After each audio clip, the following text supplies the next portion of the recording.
याद रखें। किसी ने सवाल किया कि अगर किसी लड़की का मेहर जेवर की शक्ल में हो और सास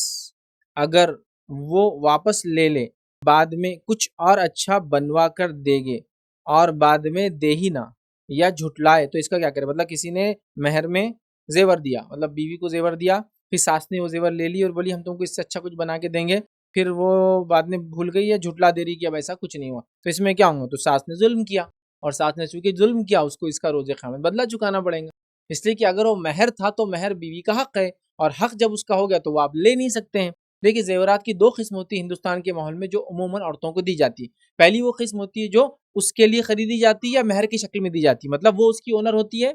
या मेहर में उसको दिया जाता है। तो ये दोनों जो पहली जो शक्ल के दो टाइप है, या तो उसको खरीद के आपने दिया ये तुम्हारे लिए बेगम, या फिर आपने उसको मेहर की शक्ल में दिया, ये उसकी मिल्कियत है, उसकी खुद की प्रॉपर्टी भी जाती है, उसमें आप मदाखलत नहीं कर सकते।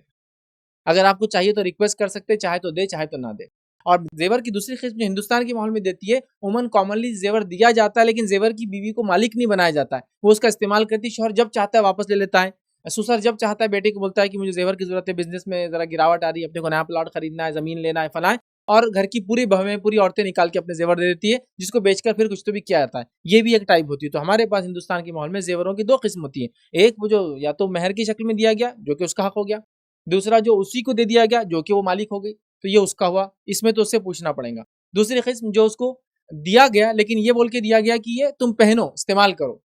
जरूरत पड़ने पर शौहर बेच देता, जरूरत पड़ने पर फैमिली में क्या होता, बिजनेस में डाउनफॉल आए तो मांग लेते। तो याद रखिए, अगर वो पहली किस्म है जो मेहर की शक्ल में दिया गया या उसकी मिल्कियत का था, जैसा उसके वालिद ने दिया था उसको, या शौहर ने कहा ये तुम्हारा हुआ, तो फिर ये जेवर वो वापस नहीं मांग सकता, सिवाय इसके कि मांगने के बाद वो राजी हो और राजी होकर दे दे। अगर ये जेवर को लेगा जो उसकी मिल्कियत थी, तो फिर उसको लौटाना होगा वापस, चाहे शौहर ये कहे कि अभी मेरा डाउनफॉल आ गया, तुम्हारा जो मेहर में दिया था अगर दे सकती है तो वापस दे दो, वापस नहीं मतलब मुझे दे दो उधार, मैं इसको अभी बेच दूंगा, उसके बाद जब मेरे हालात अच्छे हो जाएंगे जितने ग्राम का तुमसे लिया उतने ग्राम का वापस लौटा दूंगा।